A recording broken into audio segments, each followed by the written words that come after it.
Hello everyone, this is Madhu and you are watching Madhu की पाठशाला. In this video we are starting our new series that is vocab web, जिसमें हम discuss करेंगे ऐसे words जो आपके competitive exams के लिए बड़े हेल्पफुल रहेंगे. आई होप कि आपको वीडियो पसंद आएगी. तो चलो शुरू करते हैं. फर्स्ट वर्ड है टार्निश. टार्निश देखो, हम हर वर्ड को रिलेट करा करके पढ़ेंगे ताकि याद रखने में हमें ईजी रहे. टार्निश को हमने ब्रेक किया टार और निश में. टार को हमने रिलेट कर दिया तारकोल के साथ. तो तारकोल कैसा होता है? काले रंग का होता है. तो वो क्या हो गया, मतलब एक धब्बे जैसा हो गया अगर किसी चीज़ को लग जाए. तो इसका मतलब टार्निश का हमने मीनिंग लिखा धब्बा और कलंक. इसको हम नाउन भी बोल सकते हैं और वर्ब की तरह भी यूज़ कर सकते हैं. सिनोनिम्स देख लेते हैं. धब्बे से ही निकला जैसे कि स्टेन, ठीक है. और स्टेन कैसे दिखते हैं? डर्टी दिखते हैं. ओके. या ये कह लो कि अगर हमने डिफेम लिखना है, यानी कि फेम का अपोजिट हो जाएगा डिफेम, ठीक है. तो टार्निश का मतलब डिफेम भी हो सकता है.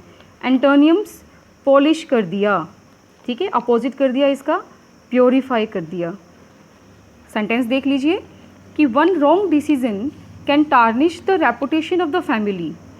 एक गलत डिसीजन फैमिली की रेपुटेशन को टार्निश कर सकता है. टार्निश कर सकता है मतलब कलंकित कर सकता है. तो इस तरीके से हमने उसको यूज़ करना है सेंटेंसेस के अंदर. नेक्स्ट वर्ड देखिए, एब्सटेन. देखो, इसको मैंने ब्रेक डाउन किया है एब्स में और टेन में. तो हम एब्स कैसे बनाते हैं? जब हम बहुत सारी चीज़ें परहेज़ करने लगते हैं, यानी कि बाहर का खाना बंद कर देते हैं, तला हुआ खाना बंद कर देते हैं, तभी एब्स बनती है ना.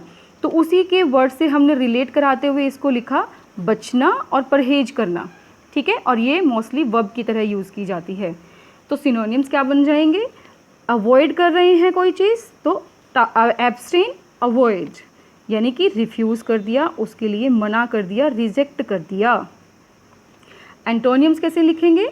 एंटर कर दो, यानी कि उसे आने दो, एक्सेप्ट कर लो, ठीक है. इस तरीके से लिख सकते हैं. सेंटेंस देख लीजिए कि we must abstain from junk food. हमें जंक फूड से जो है परहेज करना चाहिए. एब्सटेन, परहेज करना.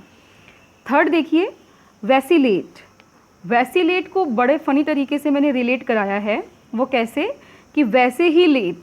तो वैसे ही लेट होना का मतलब क्या था कि वो निश्चय नहीं कर पा रहा था, ठीक है. तो मीनिंग क्या बन गया? निश्चय न कर पाना या डगमगाना. तो सिनोनिम्स क्या बनाएंगे हम इसके? हेजिटेट होना, यानी कि जब हमारे पास कोई चीज़ क्लैरिटी के साथ नहीं होती तो हम हेजिटेट होते हैं. या सीस और फ्लक्चुएट. देखो, साथ साथ आप और भी मीनिंग्स इसके सीख रहे हैं जो आपके एग्ज़ाम्स में बड़े हेल्पफुल रहते हैं, ठीक है. तो वीडियो को अंत तक ज़रूर देखें. और आप अगर नए हैं तो सब्सक्राइब कर दें, बेल आइकन को दबा दें और लाइक शेयर ज़रूर कर दें अपने फ्रेंड्स के साथ. तो एंटोनियम्स क्या बनेंगे इसके कि जो डिटरमाइन होता है, जो निश्चित होता है, अपने इरादे में दृढ़ होता है, उसको डिटरमिन कह देते हैं. या रिमेन, जो रहता है, ठीक है. तो अब सेंटेंसेस देख लीजिए. Earthquake vacillated the new house badly. Earthquake ने नए घर को बुरे तरीके से हिला दिया, डगमगा दिया, ठीक है. She can not vacillate about her decision. वह अपने डिसीजन में निश्चित नहीं कर सकती, ठीक है. तो इसलिए हमारे पास क्या बन गया? वैसिलेट को इसमें हमने लिया निश्चय न कर पाना और इसमें लिया हमने सेंटेंस में डगमगाना, ठीक है. नेक्स्ट देख लीजिए, बुचर. बुचर, बुचर नाउन और वर्ब दोनों तरीके से यूज़ किया जा सकता है और इसका मतलब है कसाई और हत्या करना, ठीक है.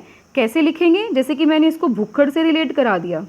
जो भुक्खड़ होता है, जिसको भूख लगती है तो वो हर किसी चीज़ को मारने दौड़ने भागता है. तो इस वजह से मैंने बुचर को भुक्खड़ से रिलेट करा दिया. सिनोनिम्स देख लीजिए, मर्डरर, किलर. और एक बहुत अच्छा वर्ड इसमें मैंने ऐड किया है, वो है मैसेकर. मैसेकर होता है नरसंहार, ठीक है, जो इंसानों को मार देते हैं, ठीक है. तो एंटोनियम्स इसमें हम क्या लिखेंगे? इसका अपोजिट कर देंगे, जो क्रिएट करता है, बर्थ, जन्म देता है, ठीक है. ऑरिजिन, तो ये बड़ी सुंदर कृति होती है, इसमें भगवान को भी हम इंक्लूड कर सकते हैं. तो कई बार ऐसे वर्ड्स कंफ्यूज करने के लिए भी दे देते हैं. गॉड, गॉड क्या है? क्रिएटर की तरह है. तो बुचर का हम क्रिएटर करेंगे तो उसमें हमारे पास हम गोड को भी ले सकते हैं, तो ये चीज़ें हम ध्यान रखेंगे। सेंटेंस कैसे बना सकते हैं? The butcher shop was close on Monday. Monday को बूचर की शॉप क्या थी? बंद थी। तो यहाँ पे बूचर हमने नाउन की तरह यूज़ किया है। नेक्स्ट देखिए रैग टैग। देखो हमने इसको कैसे रिलेट कराना है। रैग टैग रफ टफ बना देते हैं इसको, ठीक है, क्योंकि दोनों में ही आर टी आ ही रहा है, ऐसा कोई इशू नहीं रहेगा। तो rag tag rough tough noun की तरह यूज़ होता है। मीनिंग क्या होता है? छिछोरे, आवारा या निम्न वर्ग, ठीक है। तो कैसे लिखेंगे सिनोनिम्स इसके? जो रैग टैग होते हैं यानी कि जो विलेन की तरह काम करते हैं। विलेन कौन होते हैं? गुंडे, ठीक है। तो इस तरीके से वो छिछोरे में ही आ गया ना, तो विलेनली। या नेग्लिजेंट, जो निम्न वर्ग होता है उनको मोस्टली हम नेग्लेक्ट कर देते हैं, तो इस वजह से नेग्लिजेंट भी इसका मीनिंग सिनोनिम्स में जाएगा। एंटोनियम्स, एंटोनियम्स में नेग्लिजेंट का उल्टा कर दीजिए, अटेंटिव हो जाएगा, जिसकी तरफ हम ध्यान देते हैं। या फिर हम इसको कैसे लिख सकते हैं? माइंडफुल, ठीक है। Sentence he arrived with his ragtag friends, वह अपने छिछोरे दोस्तों के साथ आया, ठीक है। 6th one consent.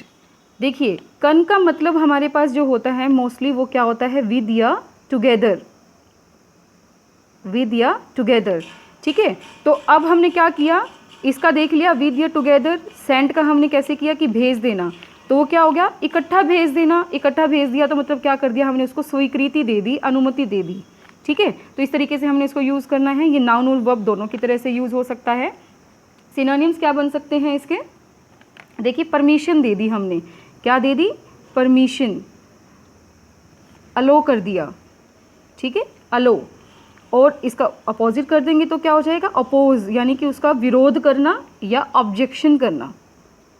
Clear? Sentence बना लीजिए। The written consent is necessary to join the company, यानी कि कंपनी ज्वाइन करने के लिए रिटन कंसेंट, रिटन स्वीकृति देना ज़रूरी है। इस तरीके से हम इसका सेंटेंस बनाएंगे। नेक्स्ट देखिए हमारे पास है कंकरेंस। देखिए सेम इसी वर्ड की तरह ही मैं लेके चलूँगी कि कन का मतलब क्या होता है? विद या टुगेदर, ओके। और अकरेंस मतलब कि जो होता है, तो इस वजह से जब साथ में होता है तो सबकी सहमति होती है ना, तो सहमति और मेल से मैंने इसको रिलेट करा दिया, ठीक है। तो इसका और इसको यूज़ करते हैं नाउन की तरह ही।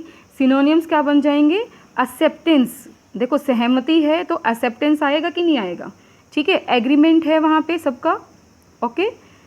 और इसका अपोजिट कर दो, अपोजिट वैसे ही जाएगा जैसे कि ऑब्जेक्शन, ओके, और कह सकते हो रिजेक्शन। बहुत सिंपल तरीके से हम कर रहे हैं क्योंकि एक ही बारी में बहुत सारे वर्ड्स याद रखना मुश्किल होता है, तो डेली हम ऐसे वर्ड्स करेंगे तो ये लॉन्ग लास्टिंग हमारे दिमाग में रहेंगे। सेंटेंस देख लीजिए। The concurrence is must from the parliament to pass the bill, यानी कि बिल को पास करने के लिए सबकी सहमति, पार्लियामेंट की सहमति होना ज़रूरी है। तो हमने क्या लिख दिया? कंकरेंस का मीनिंग लिख दिया सहमति या मेल। नेक्स्ट देख लीजिए रिपैट्रिएशन। देखो री का मतलब होता है दोबारा, ठीक है, रिपीट होना जैसे दोबारा। और पैट्रिएशन का मतलब होता है देशभक्ति से रिलेटेड, ठीक है, देशभक्ति से रिलेटेड। तो इसमें हमने क्या करना है? ये हमारे पास बन जाएगा स्वदेश लौटना। क्या बन जाएगा? स्वदेश लौटना। तो पैट्रियोटिक मतलब कि देशभक्ति, और देशभक्त हमारे पास क्या कर रहे हैं? री, दोबारा आ रहे हैं, तो वो स्वदेश लौट रहे हैं। और ये हमारे पास नाउन की तरह यूज़ होता है, ठीक है। सिनोनिम्स हम क्या बना देंगे? रिटर्न, यानी कि वो वापस आ गए, या फिर ये कह सकते हो होम कमिंग, बहुत ईजी तरीके से home coming, return, come back, इसको हम यू लिख सकते हैं। और एंटोनियम्स कैसे जाएंगे? एंटोनियम्स इसका अपोजिट कर दीजिए, लीव, यानी कि वो चला गया, छोड़ गया, डिपार्ट, अलग हो गया, ठीक है। और सेंटेंस कैसे बनाएंगे वो भी लिख लीजिए कि application for voluntary repatriation was accepted. जो वॉलेंट्री होता है मतलब कि इच्छुक, रिपैट्रिएशन स्वदेश लौटने की जो इच्छुक एप्लीकेशन दी गई थी वॉज एक्सेप्टेड, वो एक्सेप्ट कर ली गई, ठीक है। आई होप कि आपको ये वर्ड समझ में आए होंगे। इसी तरीके से हर वीडियो में हम वर्ड्स को रिलेट करा करके पढ़ेंगे और वो आपके दिमाग में लॉन्ग लास्टिक रहने वाले हैं। इसी तरह की और वीडियोस देखने के लिए हमारे चैनल के साथ बने रहिएगा। सब्सक्राइब कर दीजिए, बेल आइकन को दबा दीजिए ताकि आपको अर्ली नोटिफिकेशन मिल जाए। Thank you so much.